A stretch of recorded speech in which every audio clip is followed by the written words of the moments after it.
Hello मेरे प्यारे बच्चों, चलिए आज हम लोग बच्चों की बहुत डिमांड पर, बहुत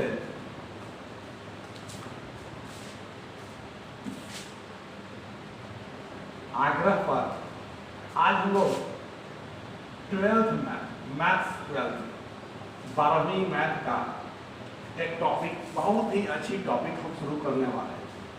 आइए, वह टॉपिक है linear programming problem. Linear programming problem, जिसको LPP कहा जाता है। LPP का यह वीडियो नंबर 1 है, लेक्चर नंबर 1 है। इसमें आपके एग्जामिनेशन में टोटल 6 मार्क्स से 10 मार्क्स तक, 6 से लेकर 10 तक लगभग पूछे जाते हैं। मिनिमम 6 नंबर तक पूछे जाए। वो डिपेंड करता है क्वेश्चन सेटर पर, वो कितना क्वेश्चन पूछ रहा है, लेकिन 6 मार्क्स का तो क्वेश्चन आता ही है।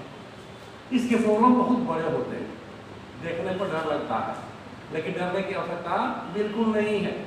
आप हमसे बने रहिए, हर टॉपिक को डिटेल में लेकर चलेंगे। एडवांस मैथमेटिक्स हम यहाँ से शुरू करने वाले हैं और रैखिक प्रोग्रामिंग समस्या NCERT एक्सरसाइज नंबर 12.1 ये चैप्टर हम लोग बात करेंगे। यहाँ से एक बड़ा क्वेश्चन आता है, एक सब्जेक्टिव क्वेश्चन आता है 5 मार्क्स का, और ऑब्जेक्टिव में 2-3 आते हैं। एक तो पूछेगा ही ऑब्जेक्टिव में, लेकिन वह डिपेंड करता है क्वेश्चन सेटर पर, 2-3 ही दे सकते हैं, बाहर दे सकते हैं। तो ये क्वेश्चन 6 मार्क्स से 10 मार्क्स तक पूछे जाते हैं। आइए हम आपको इस साइंस कोचिंग इंस्टीट्यूट मिलन चैनल में सबका अभिनंदन करते हैं। सारे बच्चों को हम फिर से बोलना चाहते हैं कि लॉकडाउन का पालन करें, कोरोना से बचकर रहें और पूरे मस्ती के साथ हमारे चैनल को सब्सक्राइब करके और पूरी तैयारी के साथ पूरे अच्छे से नोट्स बनाएं और चैटिंग वोटिंग सब बंद करें। चलिए अब हम शुरू करते हैं LPP, यह 12th मैथ का चैप्टर नंबर 12.1 और यह हमारा फर्स्ट वीडियो होगा। यहाँ से कम 6 मार्क्स के आपके क्वेश्चन यहाँ से टेकअप हो सकते हैं। चलिए शुरू करते हैं। आइए, LPP linear programming problem, Hindi में कहते हैं रैखिक प्रोग्रामिंग समस्या।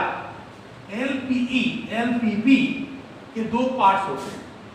इसमें क्वेश्चन को सॉल्व करने के 2 पार्ट्स होंगे, 2 तरीका होते हैं, 2 स्टेप्स हम शुरू करते हैं। कौन तरीका है जरा देखिए। यहाँ पर पहला है कि सबसे पहले दिए गए क्वेश्चन को हम लोग अच्छा से पढ़ते हैं और आपको इस क्वेश्चन को बनाने के पहले समीकरण या असमीकरण का निर्माण करना होता है, यानी फॉर्मेशन ऑफ इक्वेशन या इनइक्वेशन। इक्वेशन में क्या होता है, वेरिएबल्स होंगे। इक्वेशन में क्या होता है, वेरिएबल्स होते हैं, 2 हो सकते हैं, 3 हो सकते हैं, और इक्वेशन में इक्वल का साइन होता है। और इन इक्वेशन में क्या होते हैं, वेरिएबल्स होंगे और इनइक्वालिटीज का साइन लगा रहता है। अगर इनइक्वालिटीज का साइन लगा रहे तो आप उसको इनइक्वेशन कहते हैं, इक्वल का साइन लगा रहे उसको इक्वेशन कहते हैं। इस तरह के क्वेश्चन को, इक्वेशन को आप सॉल्व करना पढ़े होंगे जूनियर सेक्शन में, 11th में भी। तो सबसे पहले क्वेश्चन को पढ़कर समीकरण या समीकरण का निर्माण किया जाता है। इक्वेशन बनाएंगे या इनइक्वेशन बनाया जाता है अकॉर्डिंग टू क्वेश्चन। उसके बाद बनाने के बाद हम आते हैं मेथड पर कि कौन सा मेथड यूज किया जाए। तो मेथड में आपको 2 मेथड आते हैं। एक होता है ग्राफीय विधि, ग्राफ के द्वारा, ग्राफिकल मेथड होता है। दूसरा होता है साधारणतया विधि, हिंदी में कहते हैं साधारणतया विधि, इंग्लिश में कहते हैं सिंपलेस्ट मेथड। तो ये मेथड कब लगता है, ग्राफिकल मेथड। देखिए, तो ग्राफिकल मेथड लगते हैं 2 समीकरण दिया गया हो, 2 समीकरण दिया गया हो या 2 असमीकरण दिया गया हो। इक्वेशन या इक्वेशन दोनों की बात यहाँ पर होगी। 2 असमीकरण से 2 वेरिएबल्स को अगर निकालना हो, x y का मान निकालना हो, 2 आपके पास इक्वेशन है, 2 आपके पास इनइक्वेशन है, और उसको सॉल्व करके दो वेरिएबल्स का वैल्यू निकाला जाता है तो हम उस विधि का यूज करते हैं जिसको कहा जाता है ग्राफिकल मेथड। यानी ग्राफिकल मेथड तब यूज करते हैं कि दो इक्वेशन हो, दो वेरिएबल्स का वैल्यू निकालना, तीन इक्वेशन हो, तीन वेरिएबल्स का वैल्यू निकालना। यानी यहाँ पे चर राशि x y है दो, और यहाँ पे दो इक्वेशन दिया जाएगा, तब आप कौन सा मेथड आप यूज करेंगे? ग्राफिकल मेथड यूज करेंगे, ग्राफियर विधि यूज करेंगे। इसी का एडवांस फॉर्म आता है, यह थोड़ा अलग है, इसको कहते हैं सिंपलेस्ट मेथड। आपके एग्जाम में क्वेश्चन यहीं से टेकअप हो जाएगा, लेकिन जानने के लिए हम लोग दोनों ही पढ़ेंगे क्योंकि एडवांस मैथमेटिक्स पर आप डिस्कशन कर रहे हैं, इसलिए कोई टॉपिक यहाँ छोड़ा नहीं जाएगा, पूरे डिटेल में हम पढ़ाएंगे, बने रहिए। सेकेंड है सिंपलेस्ट मेथड। तो सिंपलेस्ट मेथड का कब यूज करेंगे? कि जब दो समीकरण हो या दो असमीकरण हो और उससे तीन वेरिएबल्स x y z का मान निकलता है, यानी दो इक्वेशन से तीन वेरिएबल्स आप सिंपल मेथड से या फिर ग्राफिकल मेथड से नहीं निकाल सकते। तो उसके लिए आप कौन सा एप्लीकेशन करेंगे, कौन सा मेथड यूज करते हैं? बोलिए, सिंपलेस्ट मेथड आप यूज करते हैं। कब? जब दो इक्वेशन हो और तीन वेरिएबल्स हो, यानी दो इक्वेशन कोई दिया जाए, जरा हम इसको आगे बढ़ाते हैं, इसको ऊपर ले लेते हैं, इसके नीचे हम चर्चा करते हैं। तो सिंपल सी बात है, इसको हम बाद में डिस्कस करेंगे। यहाँ पे दो इक्वेशन होंगे, दो इक्वेशन होंगे और उसके पास से दो वेरिएबल्स का वैल्यू निकालना है, तब हम क्या कौन सा मेथड यूज करते हैं? बोलिए, ग्राफिकल मेथड यूज करते हैं। ये होता है इक्वेशन, ये होता है इक्वेशन। चलिए इसको आगे बढ़ाते हैं।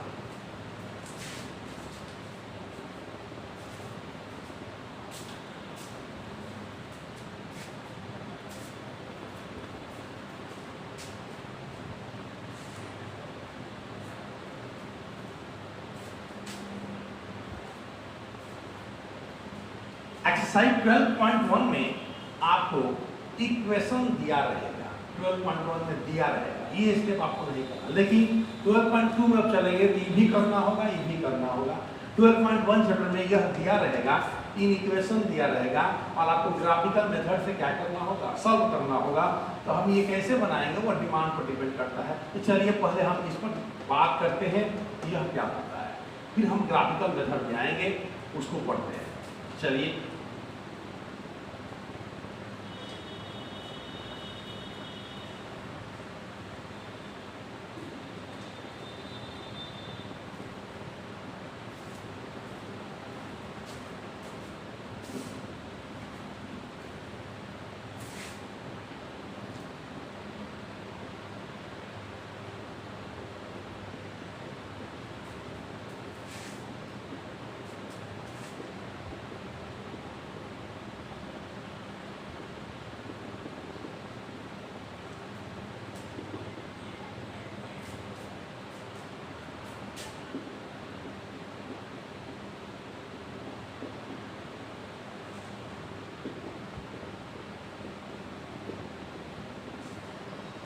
असमीकरण के निर्माण में कुछ पद को जानना जरूरी है। कोई भी क्वेश्चन दिया रहेगा, उसके दो तीन पद यहाँ पे आपको जानकारी होना चाहिए। असमीकरण का जो फॉर्मेशन होता है उसमें आपका पहला आता है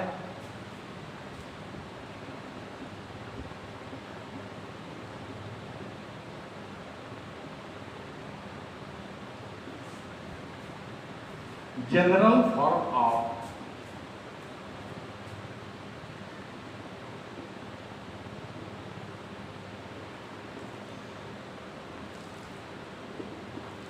लीनियर इक्वेशन, या इसको आप LPP कह सकते हैं।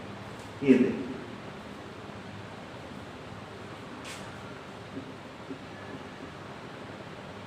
रेखीय समीकरण का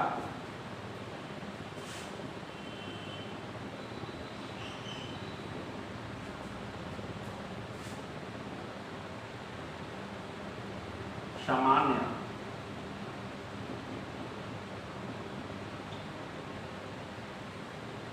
रूप, यह इन इक्वेशन भी हो सकता है, इक्वेशन या इन इक्वेशन, इसको आप इन इक्वेशन भी कह सकते हैं।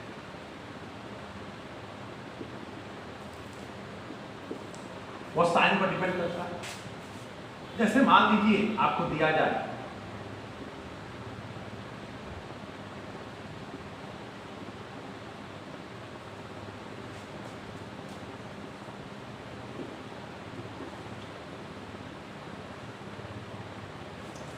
वैसा समीकरण या समीकरण जिसमें उपस्थित वेरिएबल्स का पावर एक होता है, 1 पावर 1 होता है general form of linear equation या इन इक्वेशन कहलाती है। ये देखिए, कोई भी आपका संबंध दिया गया हो, समीकरण दिया गया हो, लेकिन वेरिएबल्स का जो पावर होगा, वेरिएबल्स में क्या क्या हो सकते हैं, x होगा, y होगा, z होगा, इसका पावर कितना होना चाहिए, 1 होता है। जैसे मान लीजिए a1 x1, a2 x2, a3 x3 dot dot dot an xn equal to, मान लीजिए यहाँ पर c मान लीजिए, ये वेरिएबल से या वेरिएबल से या वेरिएबल से इसका पावर कितना है, 1 है, 1 है, 1 है, इसका भी पावर क्या है, 1 है। इसी को हम क्या करते हैं, general form of linear equation. जैसे मान लीजिए 3x plus 4y equal to 10, 3x 5y less than equal to -5, x plus y less than equal to 10।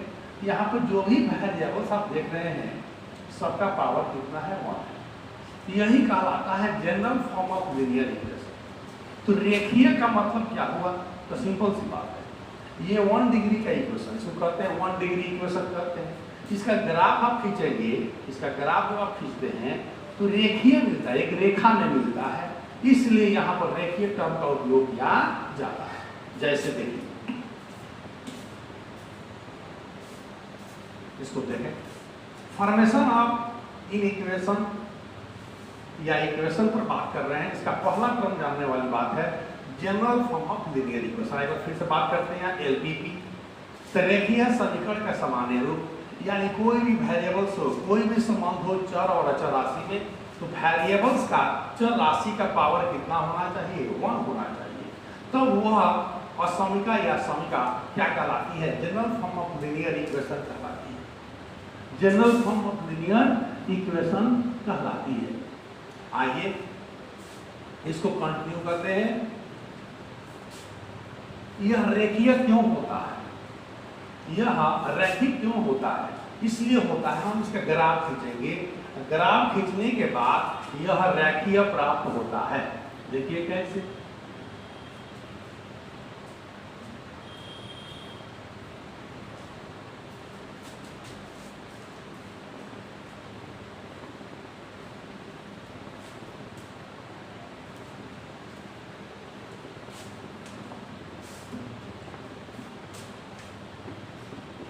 Three X plus 4y less than equal to, अगर हम 12 इसका graph खींचना है तो सबसे पहले ये इन इक्वेशन,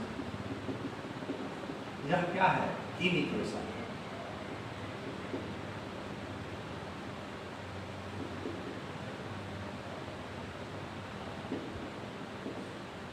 हमने एक इन इक्वेशन ले लिया, तो हम क्या करेंगे, इसका इक्विवेलेंट इक्वेशन लिखते हैं,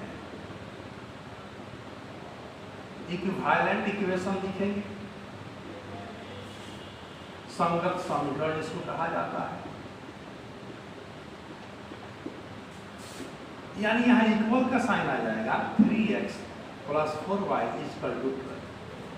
हमको इसका ग्राफ लिखना है, तो बड़ा सिंपल चीज है, हम क्या करते हैं, इसको इंटरसेप्ट पर बदलते हैं, फॉर इंटरसेप्ट फॉर्म।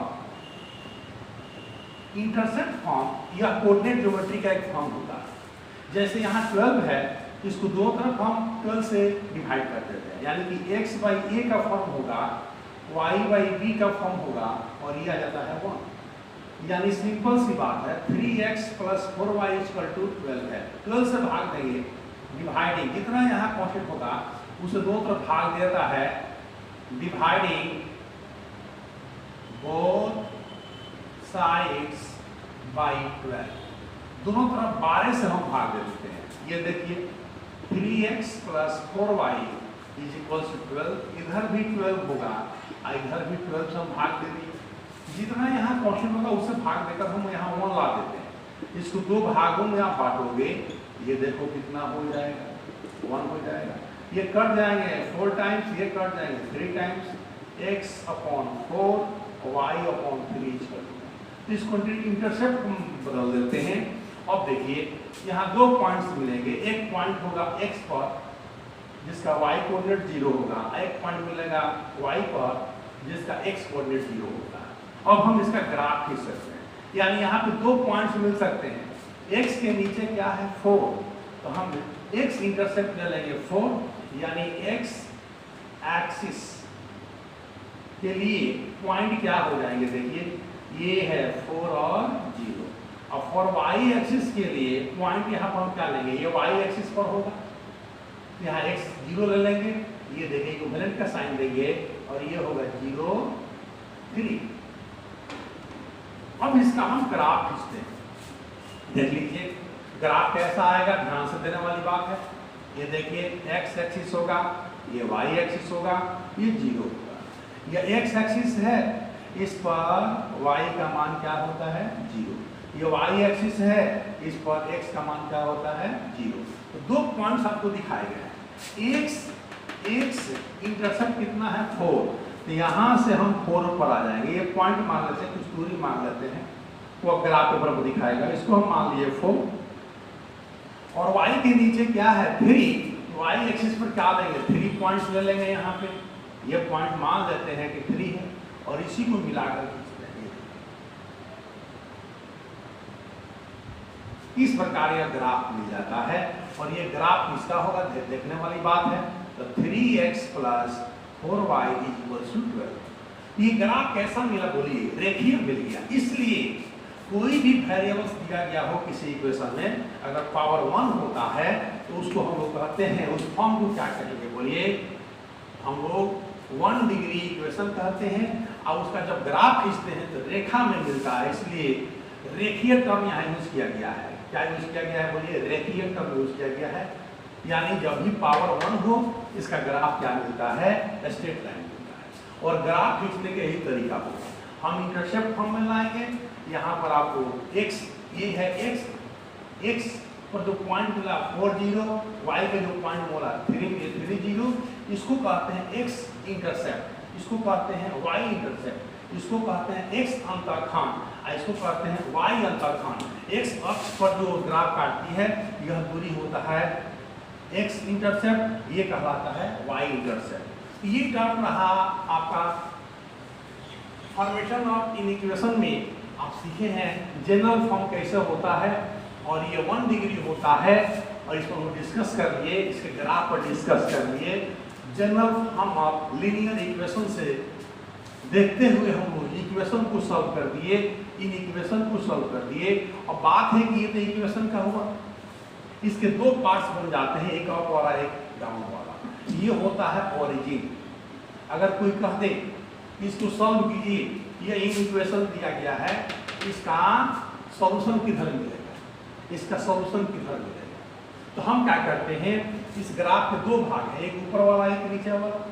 तो हम इन इक्वेशन ले लेंगे, ध्यान देने वाली बात है, 3x plus 4y greater than equal to 12। आपका फिजिबल रीजन किधर होगा, हल क्षेत्र किधर होगा, 11th में आप पढ़े होंगे। तो हम इसमें ओरिजिन को यहाँ पे रखेंगे, ओरिजिन के कोऑर्डिनेट को यहाँ रखते हैं। अगर ओरिजिन के कोऑर्डिनेट सेटिस्फाइड कर देंगे तो हल क्षेत्र इधर मिल जाएगा, अगर सेटिस्फाइड नहीं करेगा तो इधर मिल जाएगा। इसमें रखिए x equal to 0, y equal to 0, put, इसमें पुट करते हैं और देखते हैं यह सेटिस्फाइड कर रहा है कि नहीं। तो 3 हो गया 0, 4 हो गया 0, ग्रेटर देन इक्वल टू 0, ये 0 प्लस 0 12 हो गया, 0 ग्रेटर देन 12। तो इन इक्वेशन क्या है, ग्रेटर का साइन है, इक्वल का मतलब नहीं है, ग्रेटर है। क्या 0 12 से बड़ा होगा? नहीं होता है, यानी 0 0 क्या करता है, इन इक्वेशन को असंतुष्ट करता है, असंतुष्ट करता है। इसलिए जब असंतुष्ट कर दिया, इसका हल क्षेत्र इधर नहीं होगा, इधर हो जाएगा, बोलिए इधर हो जाएगा। ये देखिए, इसको हम साइड बना देते हैं, डॉट कर देते हैं। ये सब बेसिक चीजें, इसको जानना जरूरी है। थोड़ा हम डिस्कस कर लिए इक्वेशन में। यहाँ सिर्फ आपको इतना ही जानना है कि कोई भी इक्वेशन 1 डिग्री का हो, कोई भी समीकरण या समीकरण 1 डिग्री का हो, यानी वेरिएबल्स के चर राशि के पावर 1 हो, तो उसका आरेख कैसा होता है, एक रेखा में होता है, लीनियर होता है। इसीलिए आपको यहाँ पर दिमाग में बात आ गई, यहाँ जितने भी इक्वेशन होंगे, इस इन इक्वेशन में जो भी वेरिएबल्स होंगे, उसका पावर क्या होगा, बोलिए 1 होगा, और उसका ग्राफ हमेशा स्ट्रेट लाइन मिलेगा। और यहीं से यह टॉपिक समाप्त होता है, general form of in equation. In equation को कैसे हल करते हैं, उसके ग्राफ के द्वारा ये मिल गया। अगर हम इन इक्वेशन ले लेते हैं, दो पार्ट्स में पड़ गया 0 0, ऐसे ग्राफ अगर ना हो, ऐसे हो, तो दो पार्ट्स में बच जाते हैं, एक नीचे वाला, एक ऊपर वाला। 3x + 4y > 0, 0 0 यहाँ रख कर हम क्या करते हैं, बोलिए संतुष्ट कराते हैं। अगर 0 0 संतुष्ट कर देगा, तो हल क्षेत्र इधर हो जाएगा, इधर हो जाएगा, फिर बोल नहीं जाए, इधर हो जाएगा, सोल्यूशन नहीं जाए। अगर नहीं संतुष्ट करता, इसको ऊपर ले लेते हैं। इस सारी टॉपिक पर बात करेंगे। अब तक केवल हम यह देखे हैं कि जनरल इक्वेशन क्या होता है, लीनियर इक्वेशन क्या होता है। लीनियर क्यों कहते हैं, क्योंकि जब पावर 1 1 होता है, इसका ग्राफ जब भी प्लॉट कीजिएगा एक रेखा में मिलता है, इसलिए यहाँ टर्म आता है लीनियर इक्वेशन। लीनियर इक्वेशन की पहचान सही होती है। ग्राफ खींचना हो तो पहले इंटरसेक्ट फॉर्म में बदलते हैं, सीखने वाली बात है। 12 है, 12 से दोनों तरफ भाग दे देंगे, इंटरसेक्ट फॉर्म में आ गया। एक अंतरखंड 4 हो गया, y अंतरखंड 3 हो गया, आराम से एक अंतरखंड 4 है। एक एक्सिस पर जो पॉइंट होगा उसका कोऑर्डिनेट हो जाएगा 4 0, और जो y एक्सिस पर पॉइंट होगा उसका कोऑर्डिनेट हो जाएगा 0 3। तो हमने इसको 4 ले लिया, ये पॉइंट आपका हो जाएगा 4 0, और ये पॉइंट आपका हो जाएगा 0 3। अगर हम इसको a मान लें, इसको b मान लें, दो पॉइंट्स हो गए, खींच देंगे। इसके दो पार्ट्स रहेगा, एक ऊपर वाले एक नीचे वाले, एक रेखा में मिल गया। अगर कहा जाए कि इसको हल क्षेत्र किधर मिलेगा, तो हम वैसा पॉइंट निकालेंगे जो इसको संतुष्ट करे, तो वहां पर हम लेते हैं इन इक्वेशन। अब यहाँ ग्रेटर का और लेस देन का साइन, इसका यूज करेंगे, इक्वल का साइन का यूज नहीं करेंगे।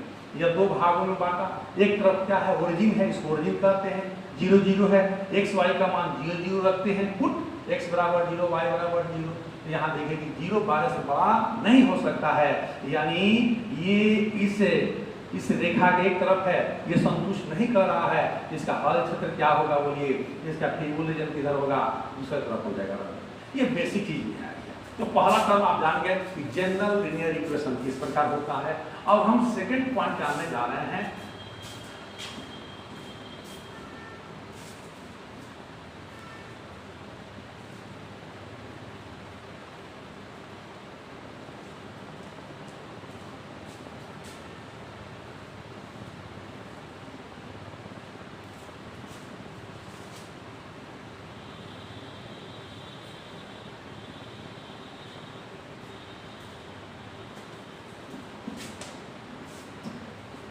इसी में हम देख रहे हैं, इसके 3 भाग होंगे। जनरल इक्वेशन में 3 पार्ट्स होते हैं।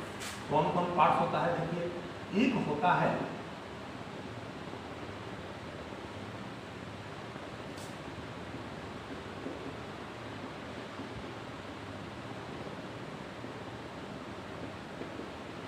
ऑब्जेक्टिव फंक्शन, उद्देश्य फंक्शन। इसका सिंबलाइज होगा जेड। यह इक्वेशन को दे देता है। हमारा उद्देश्य क्या होता है, क्योंकि ये व्यापार में यूज किया जाता है, और व्यापार जब हम करते हैं, बिजनेस करते हैं, तो वहाँ लाभ होती है और हानि होती है। तो हमारा उद्देश्य होता है अधिक से अधिक लाभ कमाना। तो हमारा जो उद्देश्य होगा, और हमारा जो उद्देश्य जिस फंक्शन से सेटिस्फाइड होता है, वह फंक्शन जो हमारे उद्देश्य को देता है, हमारी इच्छा को व्यक्त करता है, उस फंक्शन को हम क्या करते हैं, ऑब्जेक्टिव फंक्शन करते हैं। जैसे हमारी इच्छा होती है हम बिजनेस कर रहे हैं, हमारी इच्छा है कि लाभ अधिक हो, उसके द्वारा लाभ के लिए, अधिकतम लाभ के लिए जो हमारे पास फंक्शन आएंगे, जो इक्वेशन आएंगे, उसको हम कहते हैं उद्देश्य। फिर कोई आदमी की इच्छा होती है कि हमारी हानि कम हो, हमें लॉस कम हो, तो हमारा इच्छा क्या है, हमारा उद्देश्य है कि हानि कम हो, उसके द्वारा जो हमको इक्वेशन मिलता है, वह इक्वेशन जो हमारे हानि को कम करने के लिए बनाया जाता है, उसको हम कहेंगे ऑब्जेक्टिव फंक्शन या उद्देश्य फंक्शन, जिसको जेड द्वारा सूचित किया जाता है। यानी जनरल फॉर्म में पहला इक्वेशन आता है, वह होता है ऑब्जेक्टिव फंक्शन, उद्देश्य फलन, और ये भी क्या होता है, वेरिएबल्स के रूप में आपको सिंबलाइज होंगे, जेड के रूप में होंगे। और ऑब्जेक्टिव फंक्शन के लिए टर्म आता है, ये ऑब्जेक्टिव फंक्शन ऑप्टिमाइज का केस आता है। ऑब्जेक्टिव फंक्शन क्या हो सकते हैं, ऑप्टिमाइज हो सकते हैं, यानी objective function is optimise, optimise it means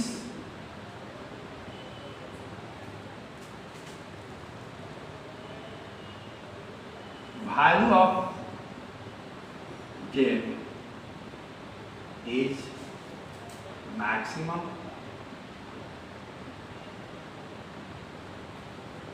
maximize और minimize।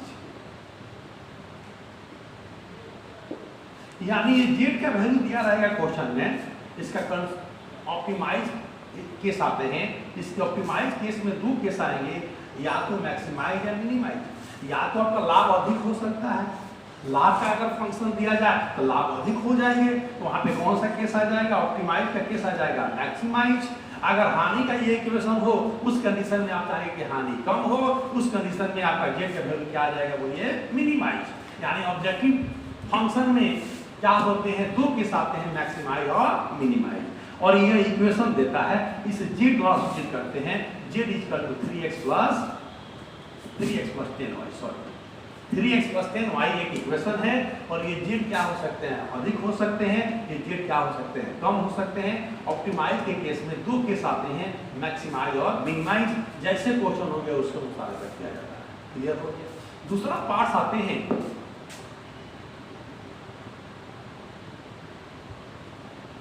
कांस्टेंट।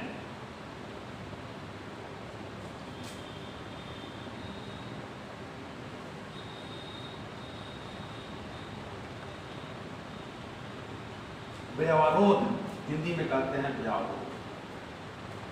अब आपको यहां मैक्सिमम और मिनिमम के लिए बिजनेस कर रहे हैं, बिजनेस करने के लिए बिजनेस आप करते हैं अधिक लाभ कमाने के लिए, कम हानि करने के लिए आपको कुछ और भी कंडीशन वहां सेटिस्फाइड करने होते हैं। या प्रोडक्शन अधिक हो जाए, प्रोडक्शन अधिक करने होंगे कम समय में, या स्पेस की बात आती है तो जो, या पूंजी लगानी होती है, हर आदमी चाहता है कि पूंजी हम कम लगाएं, अधिक लाभ कमाएं, कम एरिया में हम अपना बिजनेस कर लें। वह जो संबंध देता है उस बिजनेस को सेटल करने के लिए, उस बिजनेस को सेटअप करने के लिए जितने भी आपको इन इक्वेशन प्राप्त होते हैं, वह इन इक्वेशन क्या कहलाते हैं, कांस्टेंट कहलाते हैं। ये इन इक्वेशन होगा, ये तो इक्वेशन था, यहाँ पर आ जाएंगे इन इक्वेशन। जैसे मान लीजिए 3x plus 4y greater than equal to 10, x plus y less than equal to 15, या 5x minus 2y greater than equal to 100। इस तरह के कांस्टेंट दिए रहते हैं। और ये कैसे सेटल होता है, तो आपने जो पूंजी इन्वेस्ट किया, आपने जो फॉर्मेशन किया, वस्तुओं की फॉर्मेशन की, उसमें लागत आपने यूज किया, उन सारे संबंध के द्वारा आपको क्या मिलते हैं, बोलिए कांस्टेंट मिल जाते हैं। इसको कांस्टेंट कहा जाता है। और ये हो जाता है इन इक्वेशन का पार्ट, ये है इक्वेशन का पार्ट। या हानि कम होती है, लाभ अधिक होती है, यह संबंध मिलता है हमारे उद्देश्य फलन से। और हमारी जो लागत होती है, हमारे पास जो वस्तुएं होती हैं, उसका जो संबंध देता है इन इक्वेशन से प्राप्त होता है, उसको व्यवरोध करते हैं या कांस्टेंट करते हैं। और इसी का एक और पार्ट आ जाता है, ये देखिए इसी का एक और पार्ट आता है non negative constant. Non negative constant या रेस्ट्रिक्टेड या इसी को कांस्टेंट भी कह सकते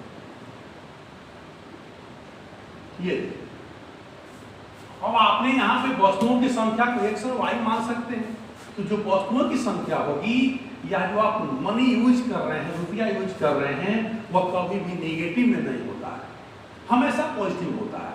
इसलिए आप जब ग्राफ खींचते हैं तो उसका जो भी सॉल्यूशन रीजन होता है उसका क्या होता है, फिजिबल जो रीजन होता है फर्स्ट क्वाड्रेंट में यूज किया जाता है। तो नॉन नेगेटिव रेस्ट्रिक्टेड के लिए x का जो वैल्यू आता है ग्रेटर देन इक्वल टू 0 लिया जाएगा, या y equal to greater than equal to 0 लिया जाएगा, या z equal to greater than equal to 0 लिया जाएगा। यह कभी नेगेटिव नहीं हो सकता है।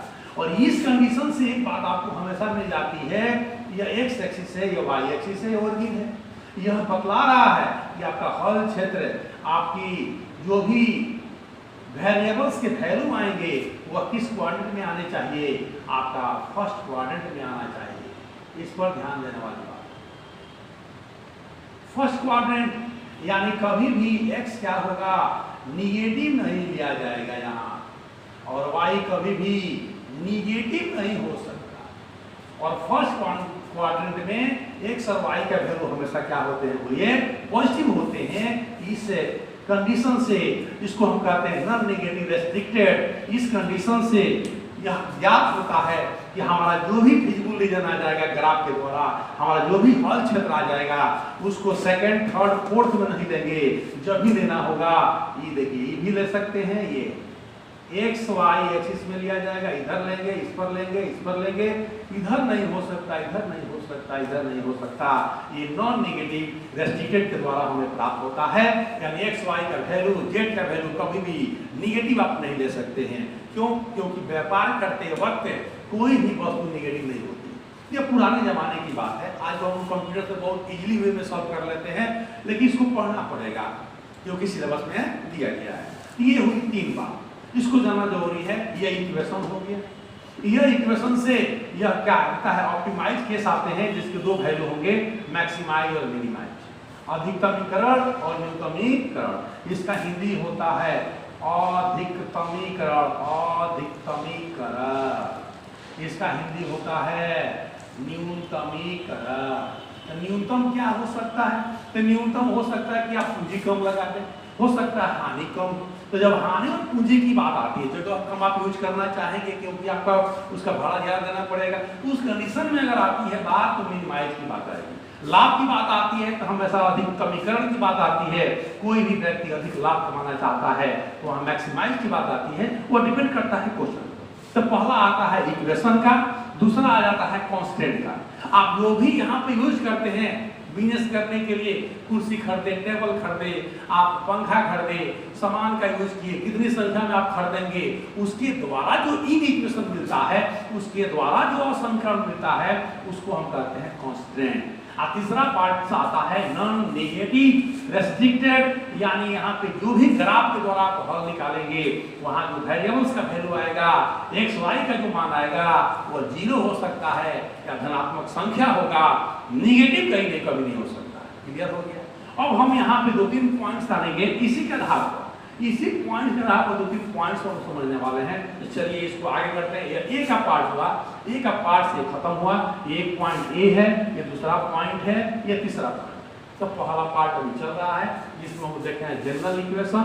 दूसरा पार्ट देखते हैं इसका, ए का सेकेंड पॉइंट। जरा यहाँ पे हम बता दें थोड़ा सा टॉपिक। पहला था फॉर्मेशन ऑफ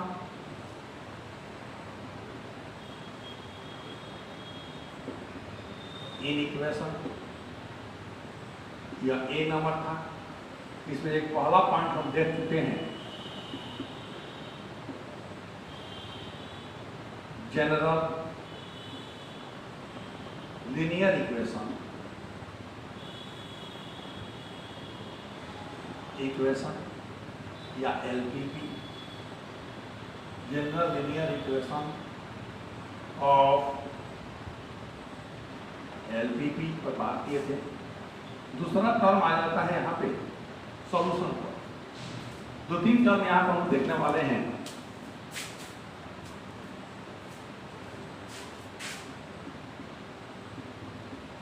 सॉल्यूशन ऑफ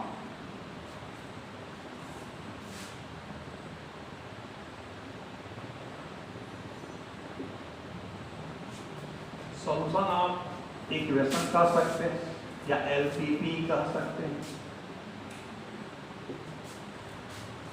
तीसरा आ जाता है फिजिबल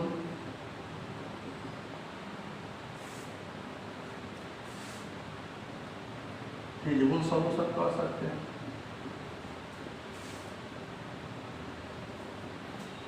फिजिबल सॉल्यूशन के बाद आएंगे ऑप्टिमल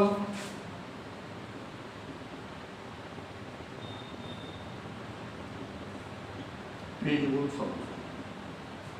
तो पहला हम देख चुके, ध्यान दीजिएगा, पहला हम देख चुके हैं। पहला में 3 पॉइंट्स आ गए हैं, 1, 2 और 3 इसमें आया है।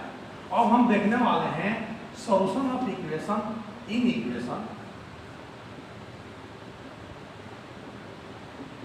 इक्वेशन या एलपीपी। अब इस पर हम बात करने वाले हैं। General linear equation of LPP या जनरल लीनियर इक्वेशन या इन इक्वेशन को बात कर लिए हैं। इसमें 3 टॉपिक आ गए हैं, इसके 3 पार्ट्स हो गए। यह इक्वेशन होगा, ऑब्जेक्टिव फंक्शन में आ जाते हैं, उद्देश्य फलन हो जाता है। दूसरा कांस्टेंट होते हैं, यह हमारे उद्देश्य का पालन करते हैं, और ये हमारे बीएस से संबंधित पॉइंट्स होते हैं, और ये इसका वैल्यू देते हैं कि कभी भी आप जो वैल्यू निकालेंगे वो नेगेटिव में नहीं होगा। ये तीनों पॉइंट्स किसके होंगे बोलिए? जनरल लीनियर इक्वेशन या इन इक्वेशन या एलपीपी के होंगे। हम सेकंड बात करते हैं सॉल्यूशन ऑफ इन इक्वेशन, क्योंकि यह और ये तीनों पॉइंट्स, ये तीनों इक्वेशन पर डिपेंड करते हैं। अगर ये बात आपको दिमाग में बैठ गई है तो सॉल्यूशन इसी पर डिपेंड करेगा, फिजिबल सॉल्यूशन इसी पर डिपेंड करेगा, ऑप्टिमल सॉल्यूशन इसी पर डिपेंड करता है। कैसे? अब हम बना देते हैं, चार्ट देख लीजिए।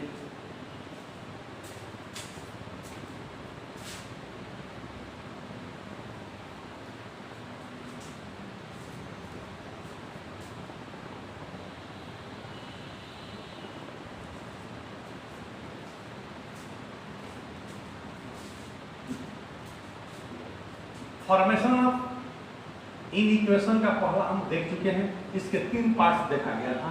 3 पार्ट्स थे। एक था ऑब्जेक्टिव, दूसरा क्या था बोलिए? कांस्टेंट, और तीसरा क्या था बोलिए? Non negative. ध्यान देने वाली बात है। अब हम बात करते हैं solution of LPP, second point.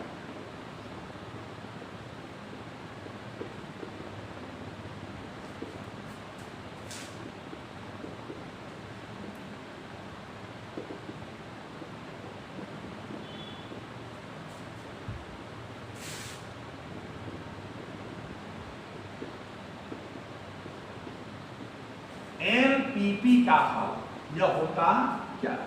देखिए,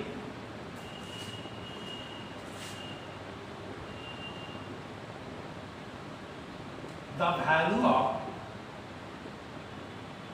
variables which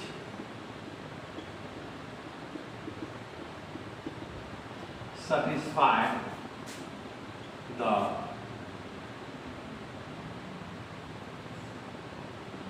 all constant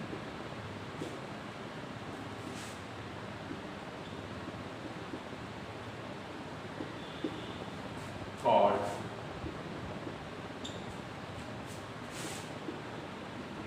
solution of LPP। यानी वेरिएबल्स का, यानी x और y का हम जो मान लाए, जैसे x का मान a आ गया, y का मान b आ गया, यह कौन सा मान होगा? यह वह मान होगा जो कांस्टेंट को क्या करे? सेटिस्फाइड करे। As for example,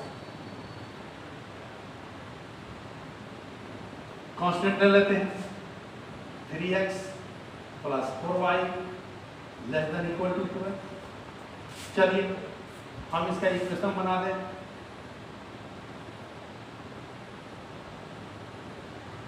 equivalent equation पर बात करें, 3x + 4y = 12। अब यहाँ पे हम चॉइस ले लेते हैं, पहला चॉइस x बराबर 1,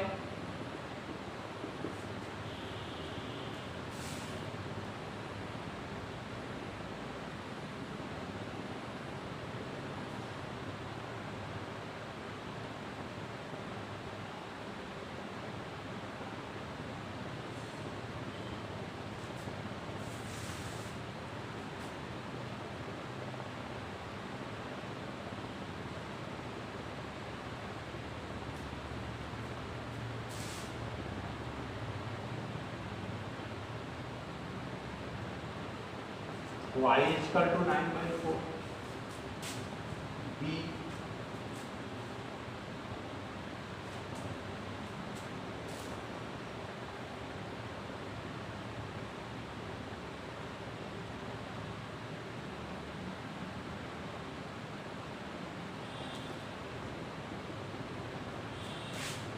c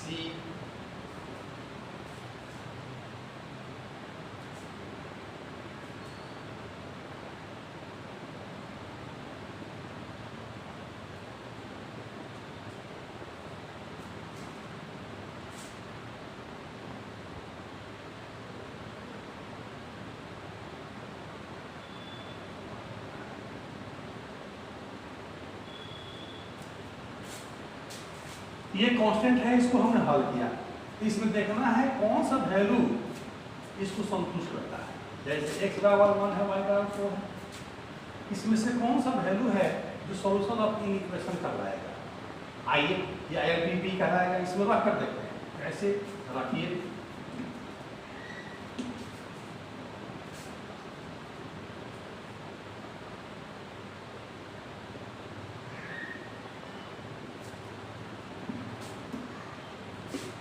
x + 4y < = 12। इसमें से रख कर देखते हैं x का मान कितना रखेंगे। और पहला के लिए x बराबर कितना है 1, y = कितना है 9/4। रखिए यहाँ 1 4 9/4 < = 12, ये कट जाएगा। 3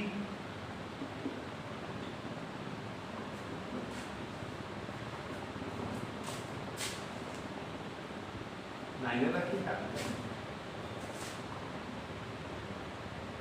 9 रखिए। अब देखिए 1 रखें, 4 × 9 संतुष्ट कराइए। 3 36 < = 12, ये हो गया 39। अब देखिए ध्यान से, 39 12 से क्या है, 12 से छोटा है, नहीं है, संतुष्ट नहीं किया। तो हम कहेंगे इस कांस्टेंट का यह क्या होगा, सॉल्यूशन नहीं होगा, यह नहीं। यानी इसको संतुष्ट करना चाहिए, कंडीशन को संतुष्ट करना चाहिए। अगर मान लीजिए x का मान 1 रखा जाए, y का मान ना हो, पूछा जाए कि यह सॉल्यूशन है कि नहीं है LPP का, तो कहा जाए कि नहीं। आया बात समझ में। जैसे यहाँ पे आप 2 ले सकते हैं। अब जरा इसको रखिए, चाहे 1/3 ले लीजिए। अब रखिए, सेकंड की ये बात करने जा रहा है। सेकंड में क्या है, x = 8/3 और y = 1/3। तो फिर से हम ले लेते हैं इन इक्वेशन 3x + 4y < = 12। रखिए x 8/3 8/3 और यहाँ 4 1/3 < = 12। ये कट जाएंगे, 8 4/3 < = 12। ये देखिए यह भी कम आ जाएगा, ये भी संतुष्ट नहीं करेगा। हल करेगा तो ये संतुष्ट नहीं किया। दूसरा ले लीजिए, थोड़ा सा बड़ा सा वैल्यू लीजिए।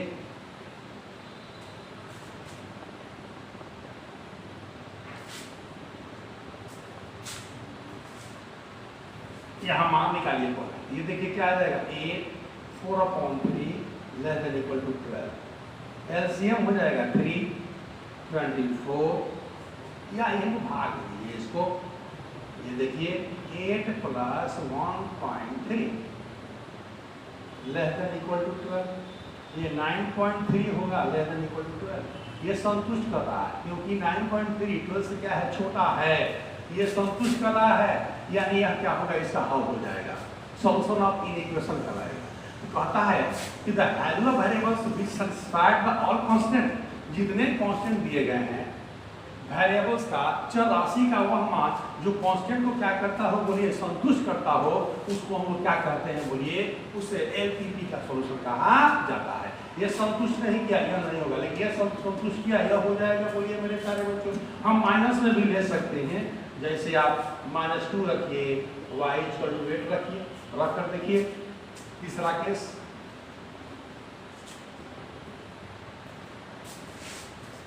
या यहाँ 2 ले लीजिए,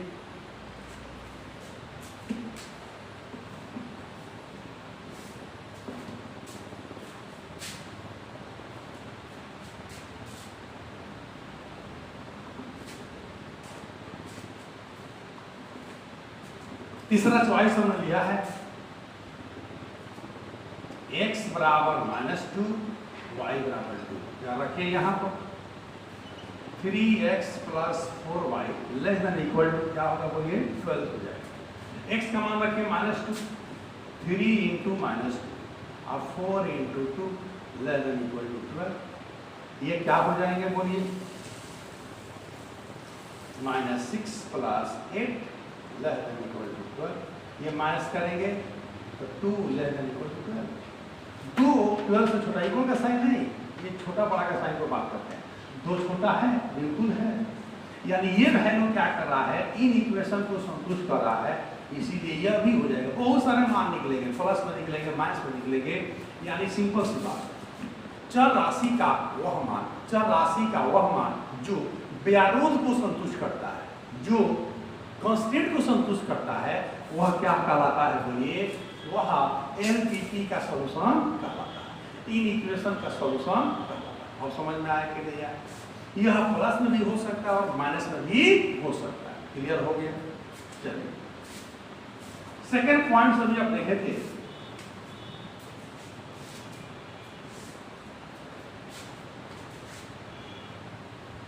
अब हम थर्ड पॉइंट पर बात करने जा रहे हैं। Third point,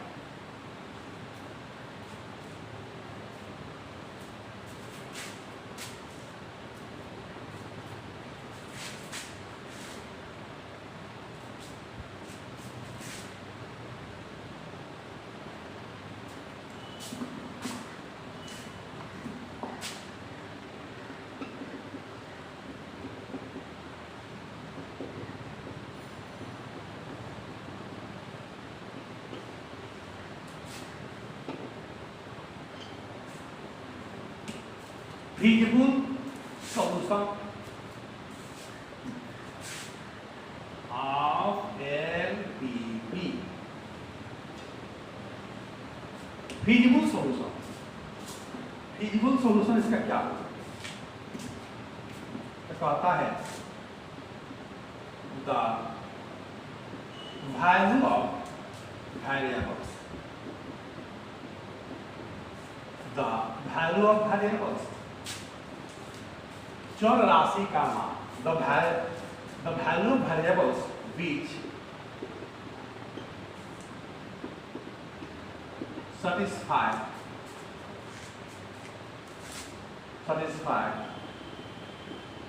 constant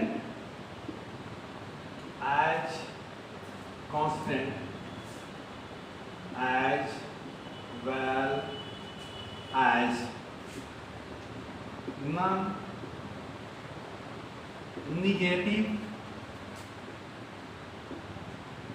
restriction called feasible solution of LPP। अब ये देखिए दोनों को संतुष्ट करेगा, इसको बोलिए कांस्टेंट को भी और नॉन नेगेटिव रेस्ट्रिक्टेड को, या इसी को आप कह सकते हैं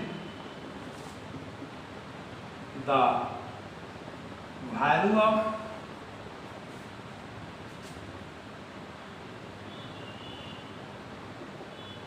solution of LPP the value of solution of LPP which satisfy the non-negative restricted called feasible solution.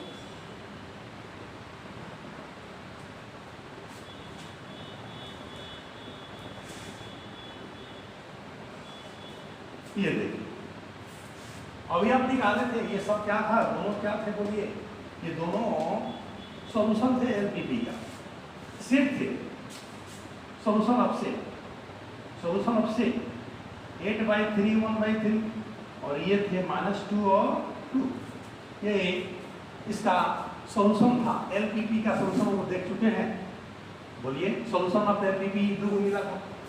तब कहता है कि आखिर में फिजिबल सॉल्यूशन किसको कहेंगे, फिजिबल सॉल्यूशन कौन होता है बोलिए, तो फिजिबल सॉल्यूशन वो होगा जो इसको नॉन नेगेटिव यानी नेगेटिव नहीं हो। नॉन रेस्ट्रिक्टेड का मतलब है x greater than 0 y greater than 0, यानी x और y का वो मान यहाँ हम लेंगे, सॉल्यूशन जो निकाले थे उसमें से x y का वही वैल्यू लिया जाएगा जो नेगेटिव नहीं हो। यहाँ पर देखिए यह प्लस में है और ये भी प्लस में था, लेकिन ये माइनस में है, ये नहीं होगा। यानी सिंपल सीक्वेंस के ऊपर वाले एग्जांपल से ये आपका फिजिबल सॉल्यूशन कौन होगा, फिजिबल सॉल्यूशन ऑफ एलपीपी क्या होंगे, यह नहीं होगा क्योंकि यह माइनस में है 8/3 और ये 1/3 क्योंकि दोनों प्लस में है, ये नहीं हो सकता। लेकिन दोनों क्या है, सॉल्यूशन है, यह भी सॉल्यूशन है, यह भी सॉल्यूशन है इन इक्वेशन का।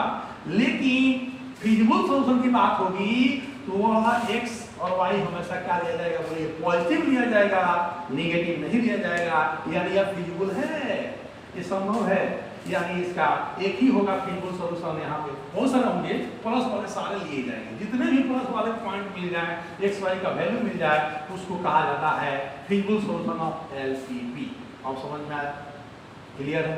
पहला में क्या देखे थे, पहला में देखे थे कि x y का वैसा ही मान लिया जाएगा, बहुत सारे मान मिलते हैं, वो प्लस में होगा और माइनस में होगा, जो केवल कांस्टेंट को सैटिस्फाइड करेगा, कांस्टेंट को क्या करेगा, संतुष्ट करेगा, वो प्लस भी हो सकता है और माइनस भी हो सकता है। क्लियर हो गया, जो आपके सामने हम दिखा दिए थे, ये किया था और ये किया था, यह नहीं था, संतुष्ट नहीं कर रहा था, ये प्लस वाले हैं, दोनों प्लस, इसलिए वो माइनस है।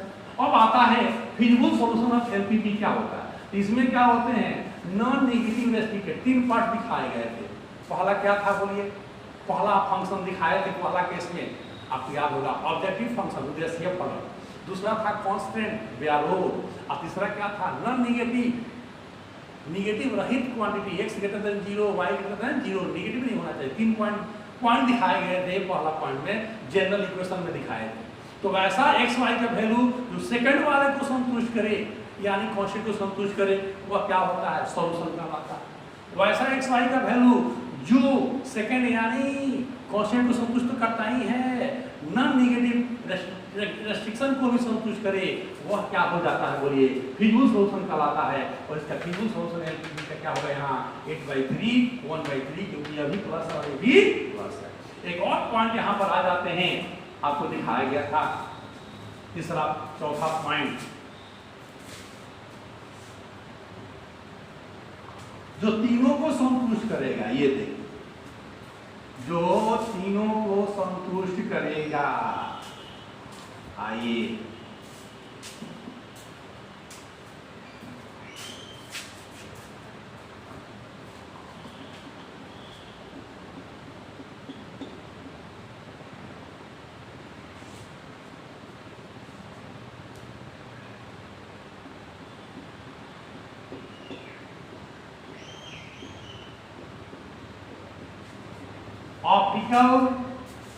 Optimal feasible solution, optimal feasible solution.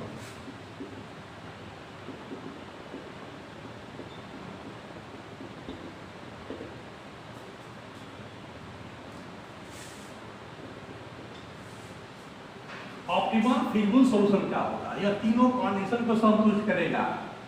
देखिए अभी आप देखे थे the set of value of variables which satisfy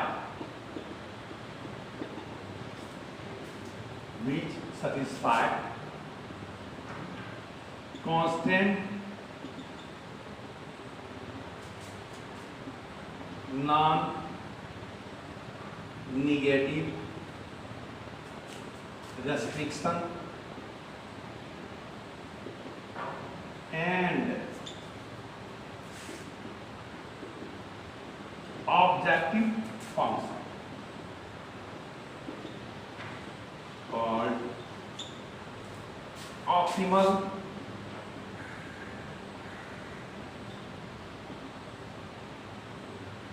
feasible solution कह सकते हैं।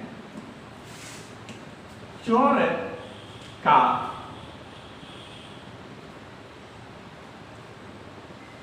चर राशि के चर की मान का वह समुच्चय चर की मान का वह समुच्चय चर राशि की मान का वह समुच्चय जो किसको कांस्टेंट को जो कांस्टेंट व्यारोध को नॉन नेगेटिव रेस्ट्रिक्शन नेगेटिव रहित राशि को और ऑब्जेक्टिव उद्देश्य फलन को क्या करता है बोलिए संतुष्ट करता है। ऑप्टिमल फिजिबल सॉल्यूशन का तीनों को संतुष्ट करना चाहिए। जैसे अभी आप एक इक्वेशन लिए थे, वो इक्वेशन था 3x + 4y < ≤ 12 क्लियर था। इसका पहला सॉल्यूशन आपको मिल गया था x = 8/3 और दूसरा हम लिए थे y = 1/3। एक और लिया गया था बोलिए, और भी हो सकते हैं। इस पर रखिए x का मान रखिए 2 और यहाँ पे आप y का मान रख सकते हैं 1/4। ये देख लीजिए 2 रखेंगे 6 हो जाएगा, 4 रखेंगे छोटा हो जाएगा। बहुत सारे मान हो सकते हैं। x का मान रखिए,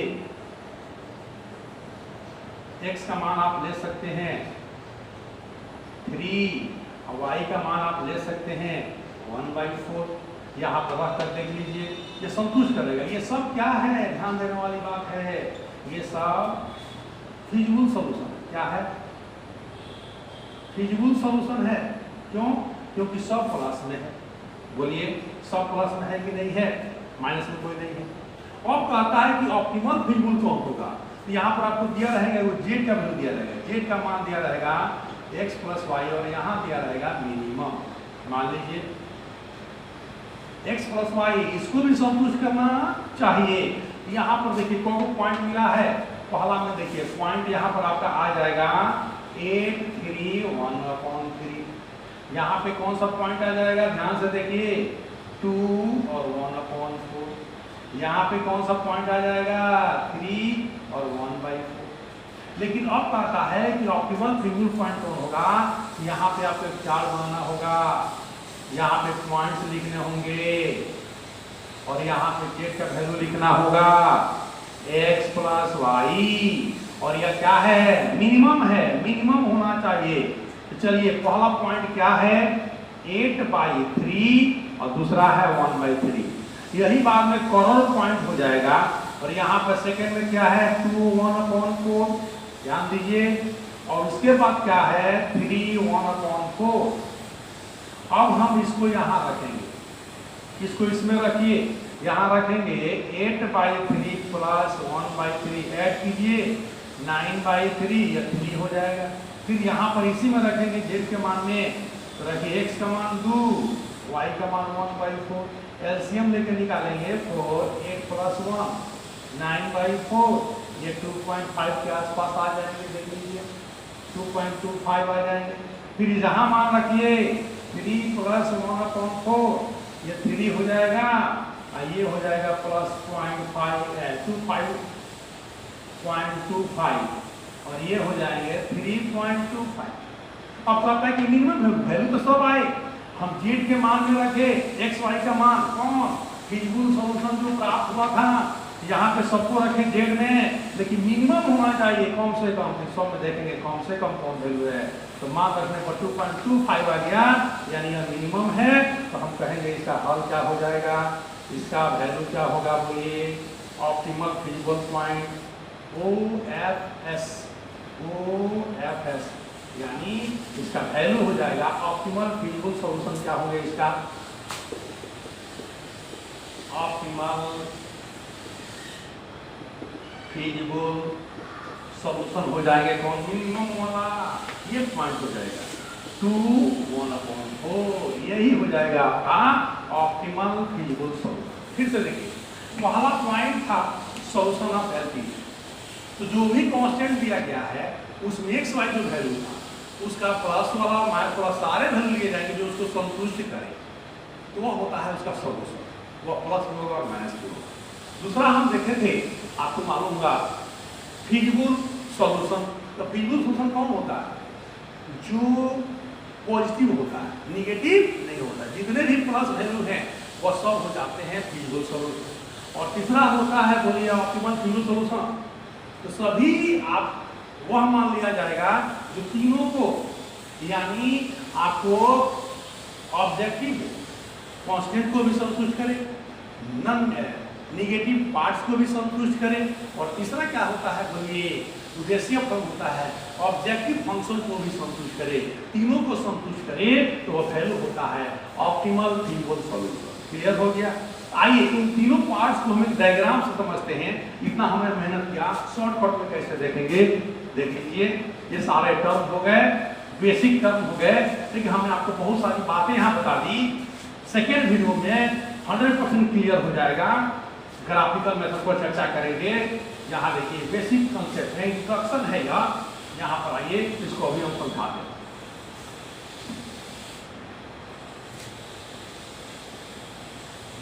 तीन पार्ट्स आपने देखा था, जनरल इन इक्वेशन पर बात हुई थी, इसमें तीन पार्ट्स आ गए थे, 1 2 3। ध्यान से देखिए, ट्रिक्स है, एक लाइन में हो जाएगा। पहला पार्ट क्या था, पहला था ऑब्जेक्टिव फंक्शन। तो पहले हम क्या करते हैं, कांस्टेंट ले लेते हैं। ये देखिए, पहले हम कांस्टेंट ले लेते हैं, पहले कांस्टेंट उल्टा कर लेते हैं, कांस्टेंट ले लेते हैं जिसका हिंदी होता है व्यावरोध, यानी 3x + 4y ≤ 12 हो सकता है, x + y ≤ 100 हो सकता है। दूसरा हम देखे थे नॉन निगेटिव रेस्ट्रिक्शन। बोलिए, इसमें कंडीशन था x का मान 0 से बड़ा, y का मान 0 से बड़ा, यानी यह बतला रहा है कि हमारा जो भी ग्राफ में हम क्षेत्र निकालेंगे वह किस क्वाड्रेंट में आएगा, फर्स्ट क्वाड्रेंट में आएगा, निगेटिव नहीं हो सकता है, निगेटिव वैल्यू यहाँ लिया ही नहीं जाएगा फर्स्ट क्वाड्रेंट में, यानी ऐसा। ये देखिए, यह x है, यह y है, इस पर y का मान 0, इस पर x का मान 0, यानी ये ओरिजिन हो गया आपका, इसी में दिया जाएगा। यही होता है x = 0 = 0, यही वाला पार्ट हो जाता है। ठीक है, तीसरा पार्ट हम कर देते हैं, पलट दिए, ये सीरियल नंबर थोड़ा उल्टा पुल्टा हुआ है, आने की बात नहीं। तीसरा हम देते हैं ऑब्जेक्टिव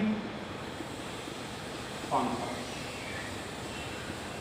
इसको हम कहते हैं उद्देश्य फलन, जो हमारे हानि लाभ को बताएगा। हम अपना पूंजी यूज कर रहे थे, कम पूंजी यूज करते हैं, लाभ अधिक कमाते हैं, यह हमारा उद्देश्य फलन ऐसा रहेगा। जेड के द्वारा यूज करते हैं 3x + 4y या x + 9y, कुछ भी दे सकता है जेड का मान, ठीक है ना। ये हमारा होता है ऑब्जेक्टिव फंक्शन। ये देखिए, तो पहला हमारा क्या आया था, ध्यान दीजिए, पहला हमारा आया था एग्जाम्पल में, पहला हमारा था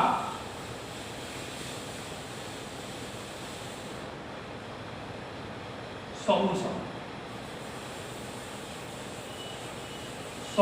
ऑफ एलपीपी। एलपीपी कोई प्रॉब्लम दिया गया होगा, उसका सॉल्यूशन क्या होगा? यह सेट होता है, set of value of variables. X Y का वह मान होगा, यानी एक्स का भी मान यहां लिया जाएगा, वाई का भी मान लिया जाएगा, जो किसको संतुष्ट करेगा? कांस्टेंट को, इसको संतुष्ट करे, इसको, जो केवल किसको वेरिएबल these satisfied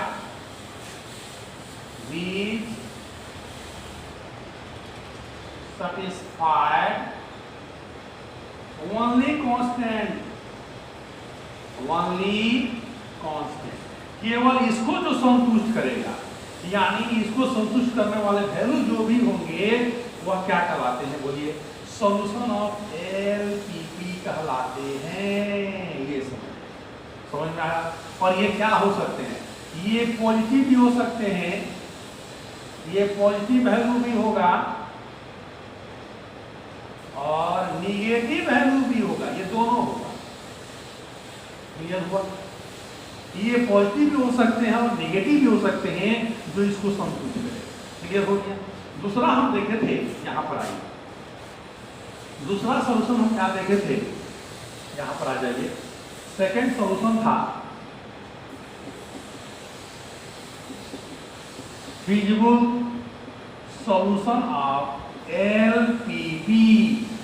यह किसको संतुष्ट करता है? बोलिए, यह दोनों को करेगा। satisfy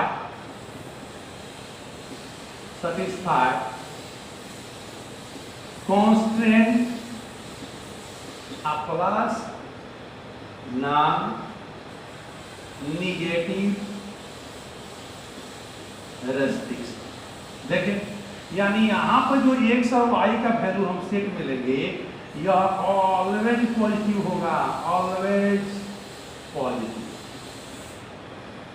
यह हमेशा पॉजिटिव लिया जाएगा। यानी इसमें जो वैल्यू लिए गए थे प्लस और माइनस, माइनस तो छोड़ दीजिए, केवल प्लस रख लीजिए, वह क्या वैल्यू कहलाता है? फिजिबल सॉल्यूशन कहलाएगा। केवल प्लस ऑलवेज पॉजिटिव होता है। ये देखिए, यानी फिजिबल सॉल्यूशन क्या होंगे? Set of value of variables, positive value, set of positive value of variables is called feasible solution. यानी सॉल्यूशन में से ही आपको फिजिबल सॉल्यूशन मिलेगा, इसमें से ही ना मिलेगा। लेकिन कौन सा वैल्यू लिया जाएगा? इसमें दोनों था, केवल क्या लेना पड़ेगा? बोलिए, पॉजिटिव लिया जाएगा, केवल पॉजिटिव लिया जाएगा। क्लियर हो गया? और तीसरा हम बता रहे थे, यहां पर आ जाइए, तीसरा हम बताए थे optimal feasible solution of LPP. ये ऑप्टिमम में क्या होगा? अब इसी में से वैल्यू लिया जाएगा, इसमें से लिया जाएगा, इसको जो संतुष्ट करेगा बोलिए ऑब्जेक्टिव को संतुष्ट करेगा। तो कह सकते हैं the value of feasible solution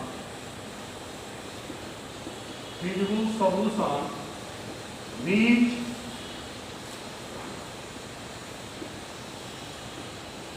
satisfied objective function. यानी ये तीनों को संतुष्ट करेगा। किसको बोलिए?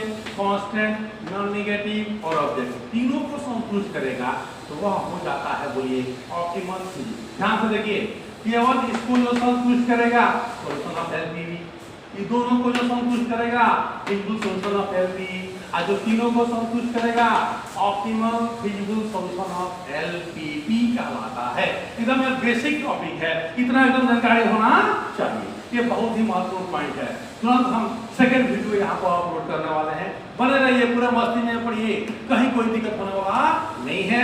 और अगर हमारा वीडियो आपको अच्छा लगता है तो आप लाइक कर सकते हैं, सब्सक्राइब कर सकते हैं और अपने मित्रों को साथ शेयर भी कर सकते हैं। बने रहिए हमसे और मस्ती में पढ़ाई कीजिए। ओके।